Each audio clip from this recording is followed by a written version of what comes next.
પંચમહાલના ઘોઘંબા તાલુકામાં દીપડાને પકડવા કાર્યરત વન વિભાગની ટીમની ફરી એકવાર બેદરકારી સામે આવી। ગોયાસુંડલ ગામના જંગલ વિસ્તારમાં દીપડાને ઝડપવા મુકાયેલા પાંજરામાંથી બકરીનું મારણ કરી દીપડો ફરાર થઈ ગયો। પાંજરાની અંદર દીપડો ઘૂસ્યો છતાં પાંજરાનો દરવાજો બંધ ન થતા ફોરેસ્ટ વિભાગની કામગીરી સામે સવાલ ઉઠ્યા છે। આ પ્રથમવાર નથી, આ પહેલા પણ આ જ રીતે દીપડો ફોરેસ્ટ વિભાગને હાથતાળી આપવામાં સફળ રહ્યો હતો। આ વિસ્તારમાં ફરી રહેલ ખૂંખાર દીપડાને ઝડપવા માટે પંચમહાલ ઉપરાંત સુરત ફોરેસ્ટની ટીમ પણ તૈનાત કરવામાં આવી છે। દીપડાને ઝડપવા 9 પાંજરા અને નાઇટ વિઝન કેમેરા પણ ગોઠવવામાં આવ્યા છે।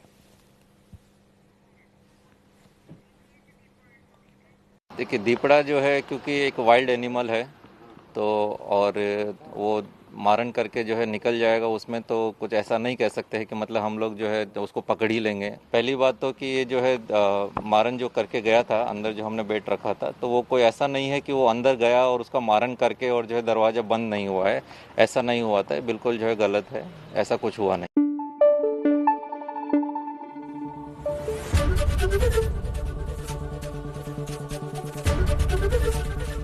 एबीपी अस्मिता, गुजरातनी अस्मिता।